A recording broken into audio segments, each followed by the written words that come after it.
The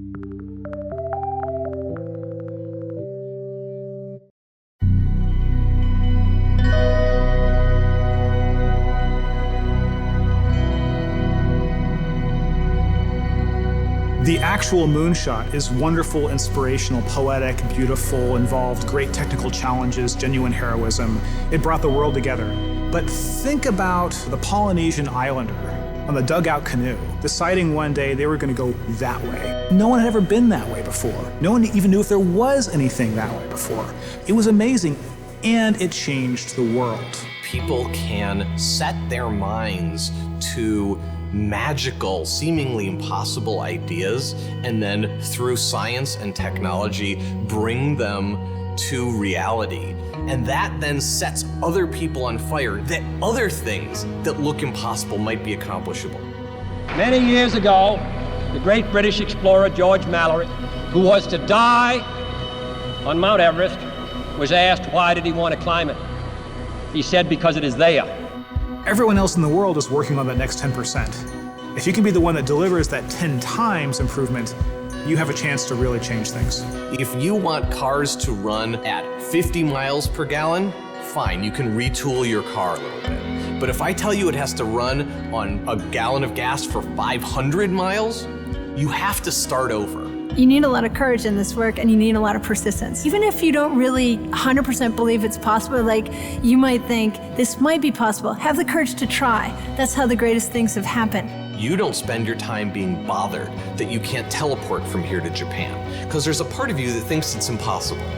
Moonshot thinking is choosing to be bothered by that. We choose to go to the moon in this decade and do the other things, not because they are easy, but because they are hard. Humanity's progress has been a series of amazing, audacious things, from the very small and personal up to the great, big, and grand. And we are a species of moonshots. And to me, that's like the really amazing, poetic, and inspirational thing. When you find your passion, you're unstoppable. You can make amazing things happen. It's been true through all of history.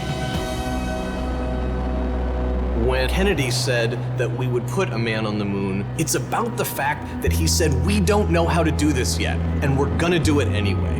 And that sends chills up everybody's spine. Because if that happens, what couldn't we do?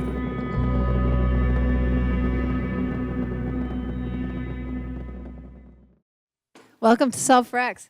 So I'm Megan Smith, and this is, hey.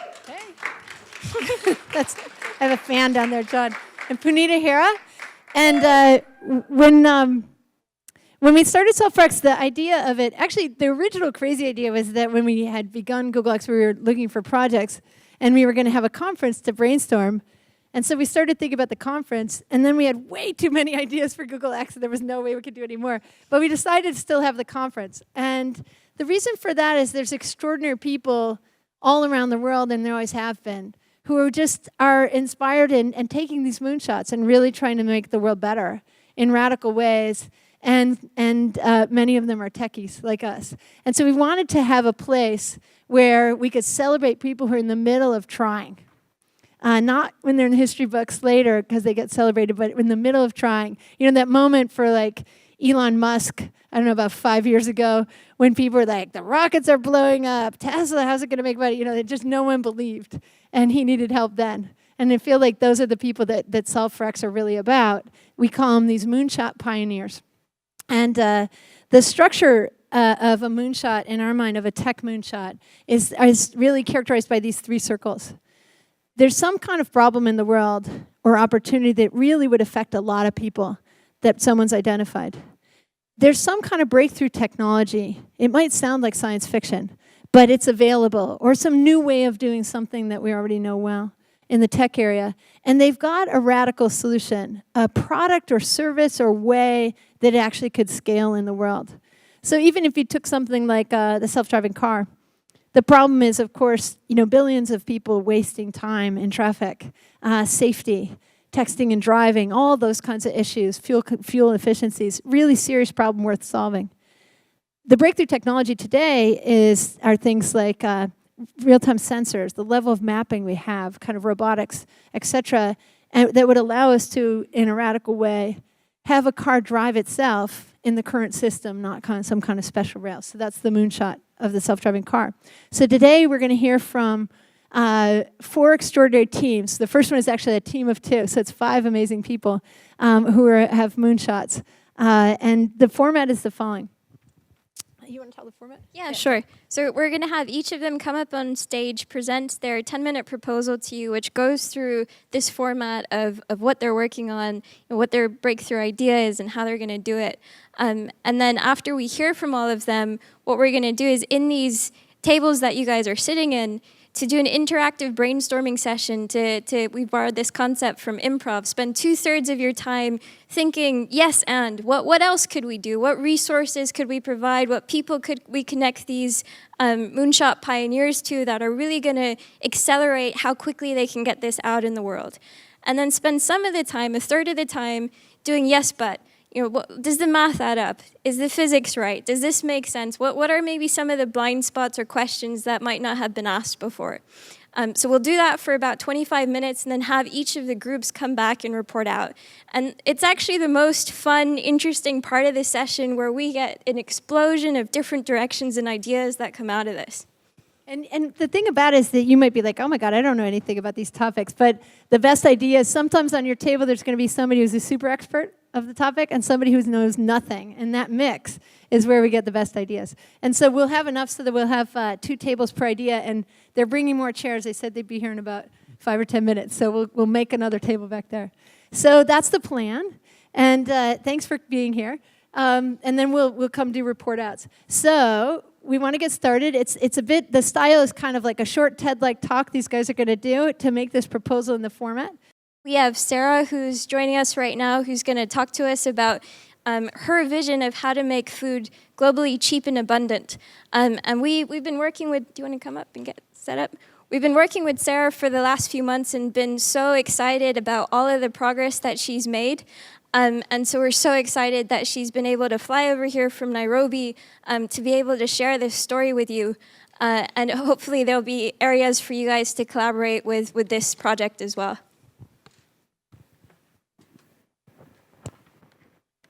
Well, Sarah's getting, what she's setting up.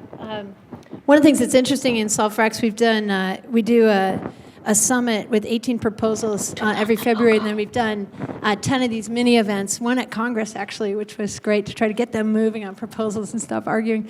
So one of the areas that we're always looking for, because it's 10% of GDP of countries, is agricultural breakthroughs. And so it was great to find Sara. Oh, and I actually have a gift for everyone. So I want you guys to pass this around and just take 1 tortilla chip. I'm gonna, you're not allowed to have more than 1. So, and don't eat it. Sorry. It'll defeat the purpose of what I'm trying to achieve. I guess as it's being passed around, I want you guys to have that tortilla chip as a way to contextualize the conversation I want us all to have. But, show of hands, just for the sake of show of hands, who has a smartphone of any kind? 100% of the room.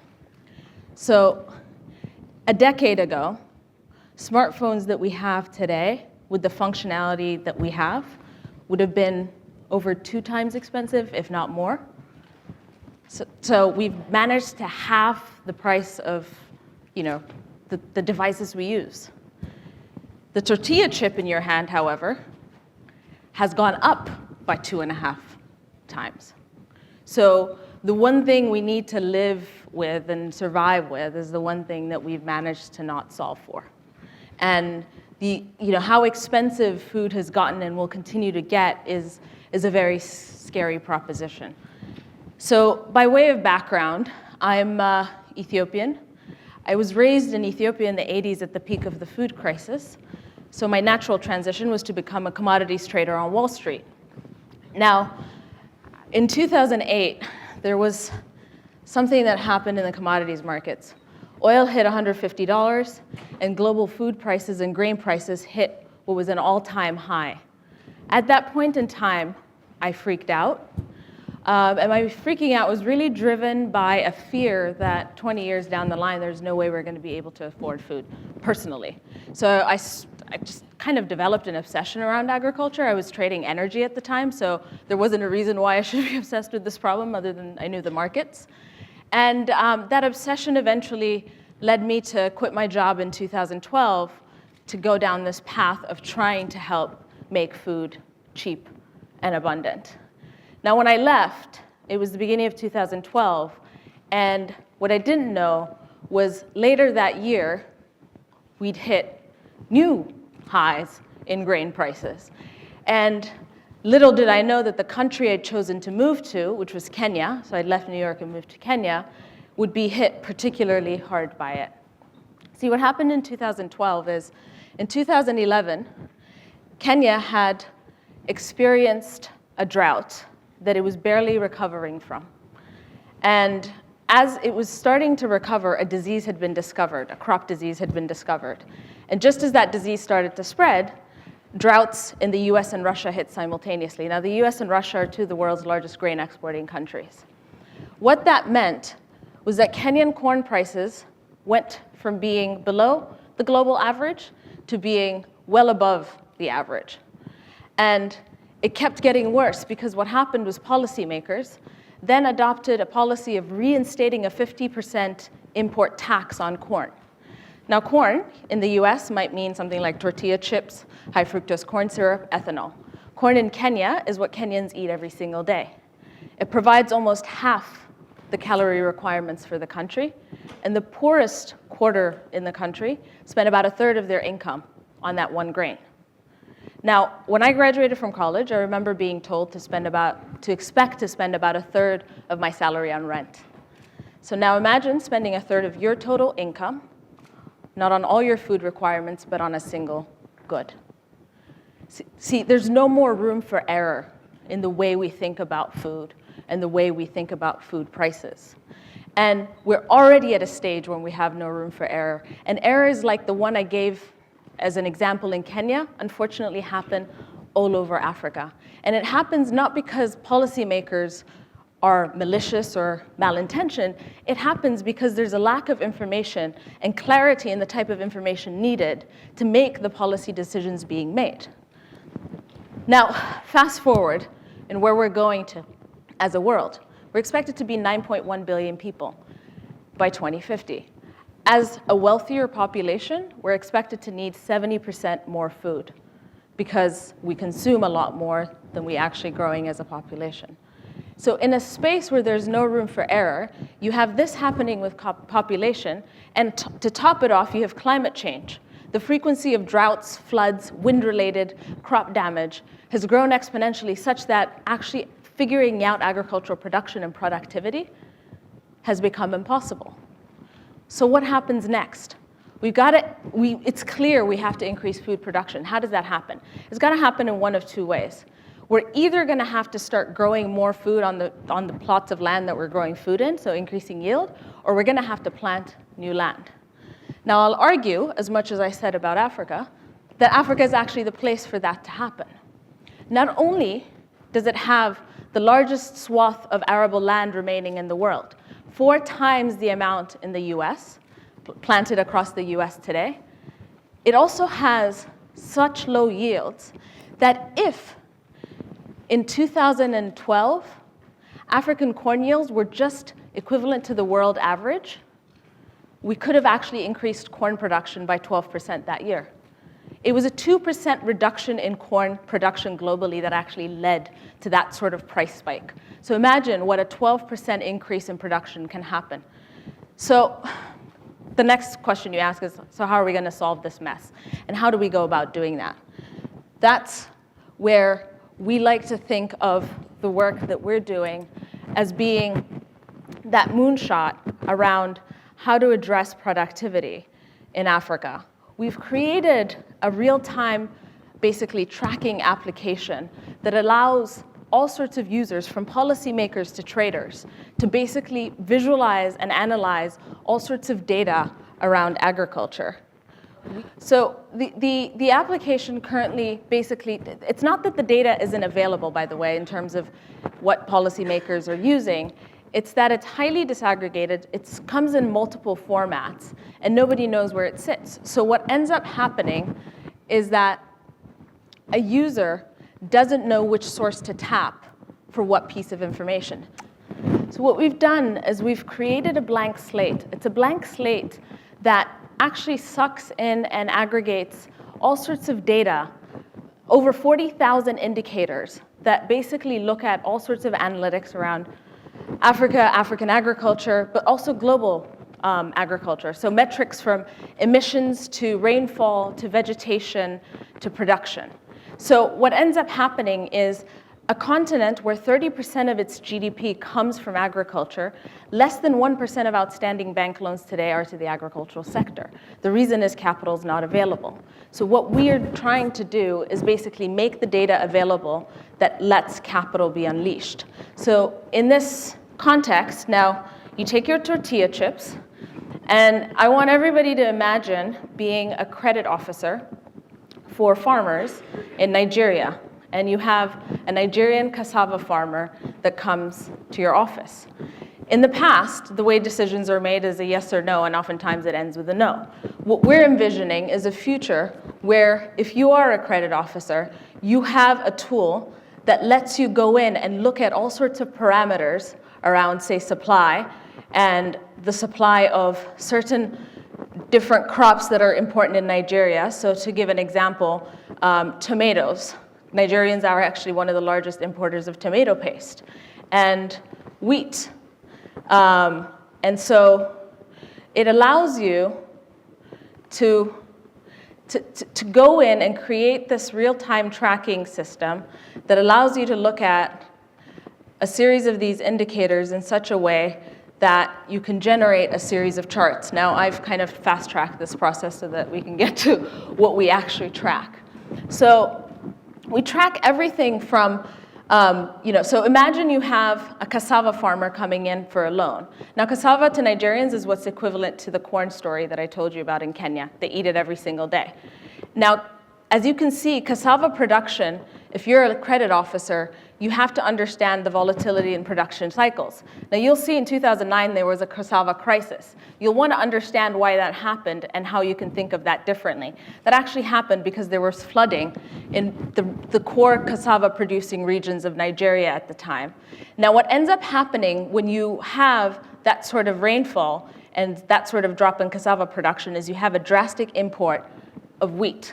Wheat is the alternative to it. And the US provides 80% of the wheat into Nigeria. And you can track vegetation, so you can actually watch how vegetation in a particular region evolves. By being able to look at and dynamically visualize all this data that is incredibly complex, this is not coming from a single source. Each one looks at various sources to extrapolate what the true numbers should be, because no one source actually tells us what it is. And so what we're hoping is that this tool becomes the tool that allows us to basically unleash capital into African agricultural markets, to increase the yield so that farmers can basically produce more on the existing plots of land, which then feeds into more investment going into all that other arable land that I discussed, which then leads to abundant food and hopefully cheap food. Thanks. Awesome. Okay, so quick question, Sarah, before you go down, and then we'll take the next one up. So we're going to go to brainstorming, and there's going to be two tables who are going to work on this idea. So in addition to all the ideas that they think of, whatever they think of, 2/3 yes and, what kind of distro, technology, partners, money, other ideas that you guys can think of that would help this idea, and then 1/3 yes but, meaning like what are your critiques and challenges you think are there, and some ideas there.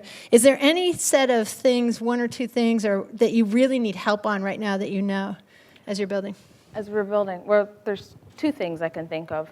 One is we just actually finished our first fundraise, and we're out there hiring all sorts of talent from front end to back end to machine learning engineers. We need people. And the second is the tool that I showed you, which is the visualization around satellite imagery and weather data.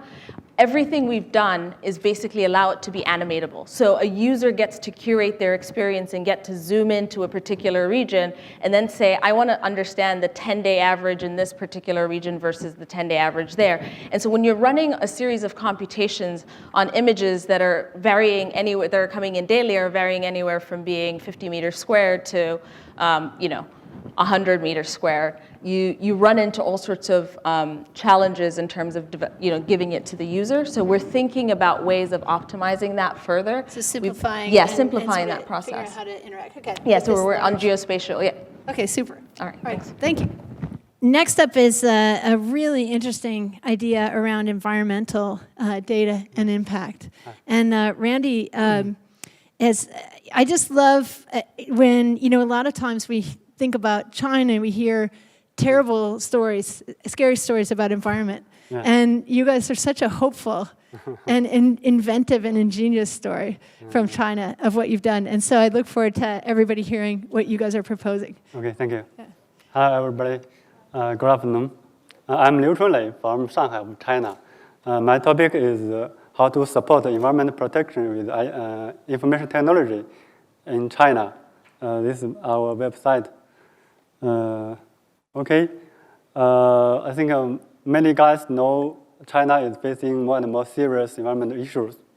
It's billions of people impacted by this, such as water.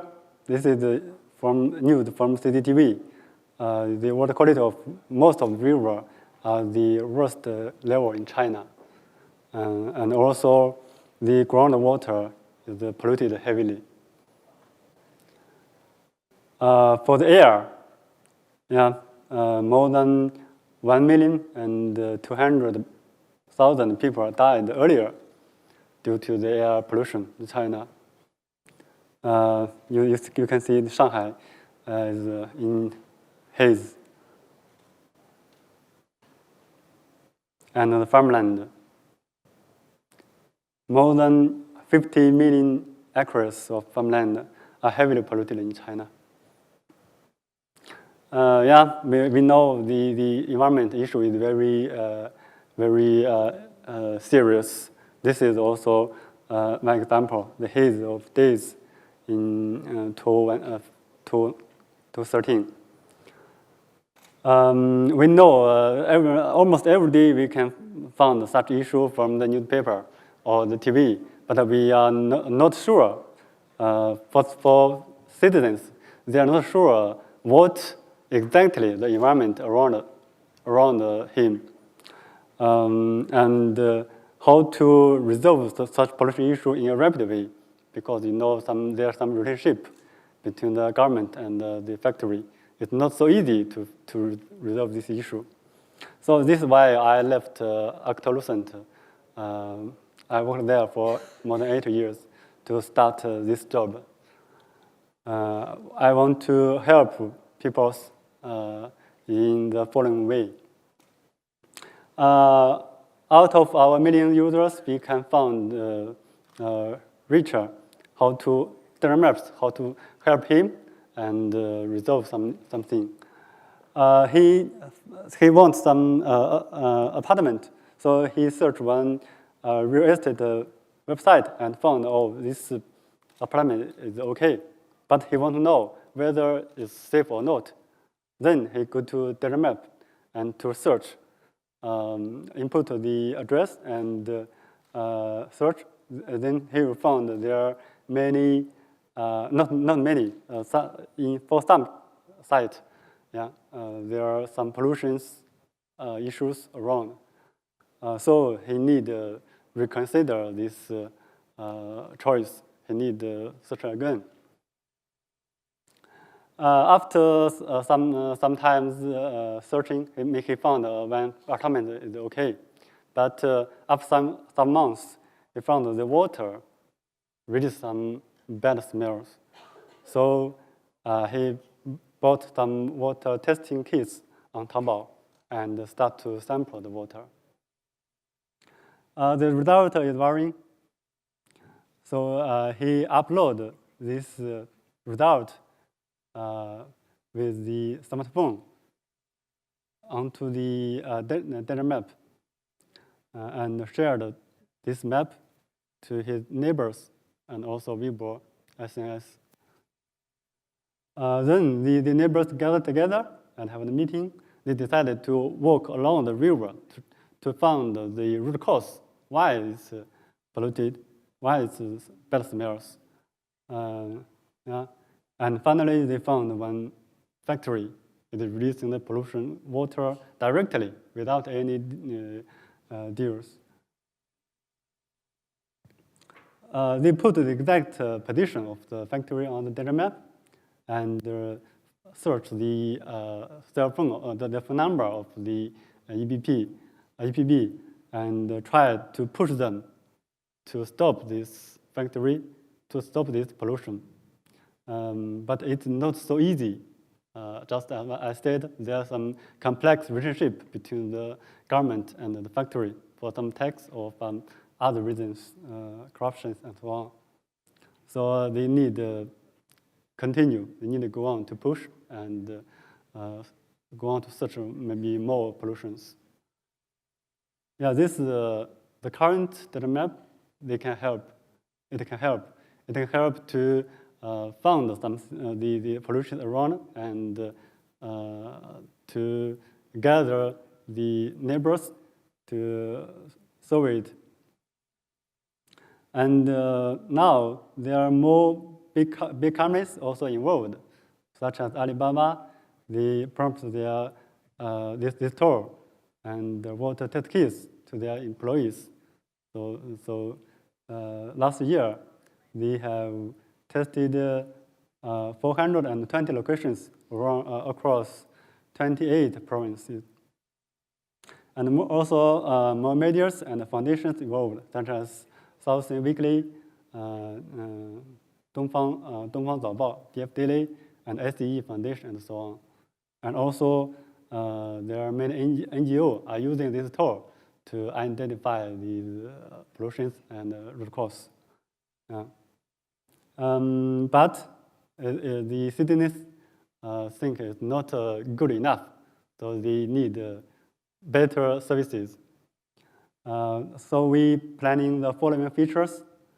Not only know whether there are pollution, there are factories, but know exactly is there any record for the pollution and what is the real-time water gases released and whether exceeded the threshold.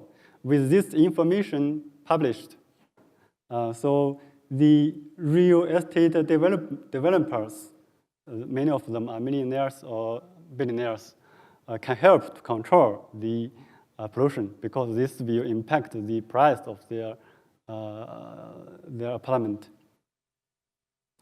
And also, currently, there are many data controlled by government, but they did not published or in a not convenient way. So we need to submit an application to open the data and show them, dig and analyze and show them to the citizens in a convenient way.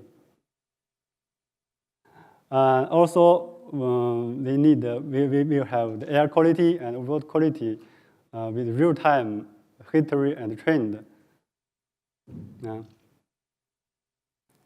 And also, we need to know if there are any good things around us, not only bad things, so we can give people some hope. And also comments about the environment from the local citizens. When he found some pollution issue, he can share this information to also NGOs and medias because this they will help them to fix this, to resolve this issue. And we will preset the phone number, email, Weibo, and Weixin in the app, so they can contact the partners in a really rapid way to speed up the solve. And if the citizen contribute to a local environment, reach some criteria, he will get some gifts from some big company. These big companies treasure their brand and want to make their brand environment friendly. So in this way, also the employees of these big companies can be involved in these meetings, I think.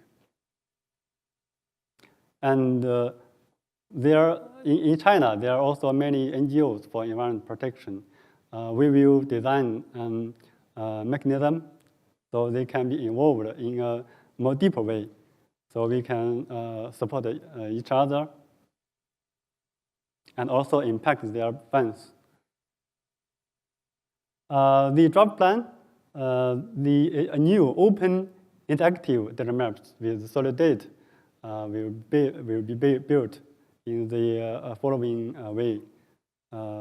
Because China, there are many provinces, so we want to run in this way. And then we want to implement it with this architecture. So with the air quality, water quality, land quality, and the pollution sources, all data will be collected into the OpenDB. Open means open to the third-party NGO and other stakeholders. And then with the EPP and the web, this information can easily be shared or feedback to the government, factory, and the reporters. So citizens can know the overall environment around us, and also action to change them in a rapid way. Technically, we will implement this with such technologies, including DB, Node.js views, and also hybrid APP, binders, and so on. That's the technical architecture. Yeah, that's all. Thank you.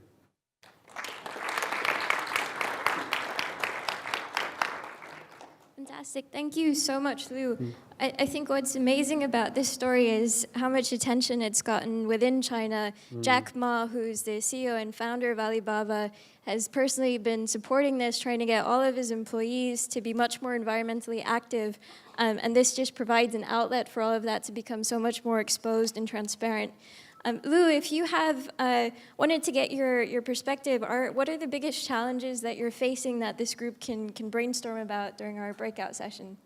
Yeah, the first one is the data, environmental data, especially for China, such as farmland, pollution data is a secret of nation, so we cannot get it. And there are also many data are in a format that is not so easy to dig, to analysis. So we need to submit many applications to government to open the data. This is the first one. I think the second one is we need more support from financial and partners. There are many jobs needed to do, but we need more support, I think. Yeah. Excellent. Thank you so much again. Yeah, thank you. Our next, another round of applause if you. Our next speaker is Professor Sara Bergbrieter from the University of Maryland, and she's got a fascinating proposal that she's going to present on the use of microrobotic platforms and all of the incredible applications it has for many of the challenges that we face. All right. Thank you very much. So this is the Minnesota I-35 bridge about 7 years ago in 2007. This bridge supported over 140,000 cars each day. When the bridge collapsed, there were over 150 casualties, including about 13 deaths. To avoid scenes like this, which are far more common in the developing world, the current solution is to do something like this. Basically, hang a couple guys under a bridge with some lights, looking at the bridge structure and joints and making sure everything is structurally sound. And honestly, you're probably lucky if this happens every couple years. In the developing world, you're lucky if it happens at all, I think. So we'd like to come up with a better solution for that. Another thing that you see on TV way too often is scenes like this. So this is the aftermath of the New Zealand earthquake in 2011. You see a bunch of guys searching through some rubble, trying to find survivors after this rather catastrophic earthquake. And you have even more catastrophic earthquakes like in Haiti and the like. But there's enormous piles of rubble, and how do you get through them? How do you find survivors? We'd like to be able to create more scenes like this one, where rescuers found a 4-month-old baby shortly after the Japanese tsunami. So what kind of infrastructure, what kind of platform can we use to help us solve both of these problems? Things like civil infrastructure monitoring and searching for survivors after something like an earthquake. I'm going to propose this guy. This is an ant, right? Or more appropriately, this guy right here. This is a robotic version of an ant that we're working on in my lab at the University of Maryland. So I'll talk a little bit more about this guy later, and I have it with me in my bag if anybody would like to see it a little bit later as well. But these things can do some fascinating things, right? We have some amazing existence proofs in biology of what these insects can do, right? Ants can build bridges out of themselves for other ants. Really incredible stuff. You've all seen ants carry Cheerios or potato chips off of your picnic table, I'm sure, much to your chagrin, right? Termites, which are very much on the same scale, build these incredible structures, up to 8 meters high, effectively well-ventilated, air-conditioned apartment buildings for other termites, right? So impressive structures. I don't think anybody would argue that something the size of an ant can get through some of that rubble, and if it has the appropriate sensors and communications on board, notify first responders after an earthquake. And insects this size can also make themselves comfortably at home on fairly complex structures like a bridge. So what do we need to do in order to engineer this ant? What do we need to do to create an engineered robot ant? Or probably more appropriately, bunches of these robot ants. So we can have buckets full of them, right? So I'll briefly go through some of the big challenges that I see. So one is mobility. I'm really small, everything else around me is big. How do I get through that? I also need mechanisms and motors in order to support that mobility, and I need them to be robust and efficient in order to get through these things. I need the power, the control, the integration in order to add sensors, communication potentially, in order to be able to locomote and get through these environments. And perhaps even more importantly, in the end, I need group behavior. So I can do impressive things like this, which you've all seen probably. In this case, a bunch of ants found a tasty treat, a dead grasshopper. They're managing to extricate it from these dead leaves and slowly move it toward their nest. And you can see this incredible locomotion through this rather rough terrain. Imagine your Roomba at home trying to do this kind of same thing, right? Horrible. Like it sees this step and it's like, ah. So we want to be able to do something like this. So for sake of time, I'm going to focus on a couple of these challenges. We're working on all of them in my lab, and I'm happy to talk a little bit more about some of the other ones as well. But I'll focus a little bit on mobility mechanisms and motors. So first, mobility. So this is another insect. You already saw the ants moving through these things. This is from across the bay at Bob Full's lab at UC Berkeley, watching cockroaches get through this incredible environment, right? If you and I tried to get through an environment like this, right, we're looking down, making sure our foot is stable before we take our next step. Cockroaches don't do any of this, right? The mechanisms in their leg provide the control and the stability so that they can run through these environments at high speeds. Right? And part of what allows them to do that is a combination of rigid materials, which is what we traditionally use to make robots, but also soft viscoelastic materials that give them the damping to enable them to do this. Right? Another interesting method of locomotion, if you're really small, is jumping. Right? And there's all sorts of interesting jumping insects out there. In this case, they store energy in effectively a spring and release that very quickly to get the high power they need to jump. And then once again, it's a combination of rigid materials and soft materials that enable them to do things like jump out of water, which is quite impressive. So our big contribution has been to add soft materials to traditional microfabrication processes. So microfabrication allows us to get structures down to microns in size, right? Your hair is typically 50 to 100 microns in diameter for reference. Right? And in this case, we can also take advantage of a lot of the sensors and actuators that people are already doing in silicon with our future microrobots. Right? So what we do to do this, to incorporate these soft materials, is we effectively have a micromolding process. We etch trenches into our silicon wafer. We refill that with a rubber, a silicon elastomer, which is the blue here. We etch more trenches to create our silicon features. And we can do this across a whole silicon wafer, so we can make thousands of these at once, which is the cool thing. So you can make some interesting structures, but you ask, okay, so this is cool, but how do I get my robot? So this is an interesting little jumping mechanism that we put together. This video, this whole thing is about 4 millimeters on a side. This video is very freaky to any MEMS person or microfabrication person because you're not used to seeing strains like this in traditional micromachining materials. So the basic idea behind this is I'm going to take this structure, 4 millimeters in size, compress it, and release that energy in order to get a jump. So there's no motors on this, no power yet. This is actuated in a very fancy method we have in our lab called graduate student with tweezers. So what we're going to see in the next video is a black fuzzy dot flying through the air. So this is a very small black fuzzy dot. This is Aaron, the graduate student in question. And what you see here is this little 4 millimeter device jumping almost 100 times its own length. But once again, no motors, no power or anything like that. But incredibly robust. It actually bounces on the table. It survives over and over and over until we eventually lose it when it flies off the screen. So how are we going to actuate these things? Well, this is some of the motors that we're doing in our lab. They have high power densities, higher than insect flight muscle, in fact, but they're still very hard to integrate with the mechanisms that I just showed you in order to really study locomotion at this scale.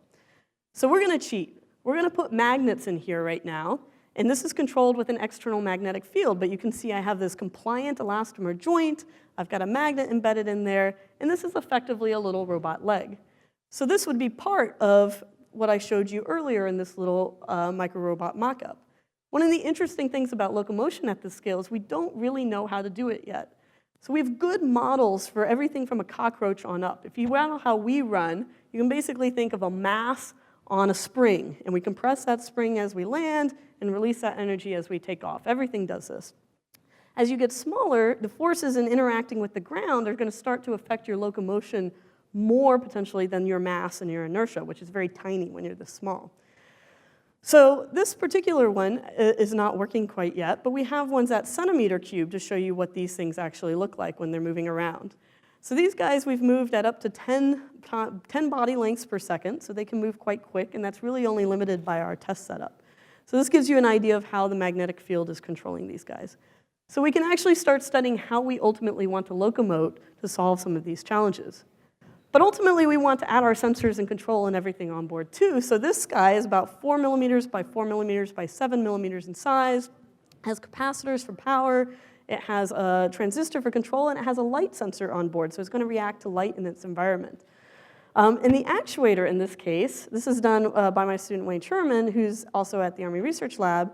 The actuator, we don't need to necessarily be bio-inspired. The actuator is an energetic, right? It goes boom, right? So in this case, we can microfabricate small little pixels of this energetic material, and we can set them off independently for multiple jumps or jumps in different directions, right? And the cool thing about this is that we can actually combine this then with our robot that I showed you earlier, put it on the belly of this, and we can effectively have our little micro rocket robot for jumping, right? So the next video, one of my favorite videos, you see this thing jump up, the big flash at the beginning. This is at 1,000 frames per second, and it flies through the air. So pretty cool, I think, at least. So I think you have some idea of how we can kind of jump around, crawl around these bridge structures, or where we're going with that at least.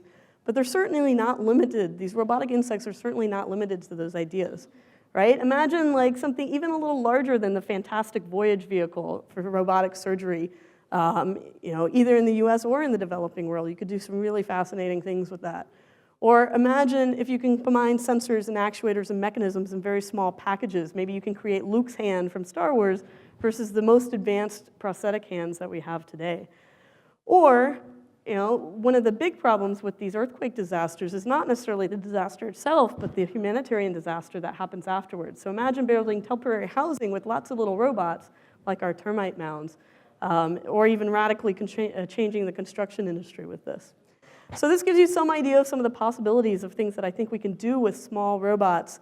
And I think we're kind of on the verge of really pushing this area out there. And so I think it's a pretty fantastic moonshot. And I thank you for your time.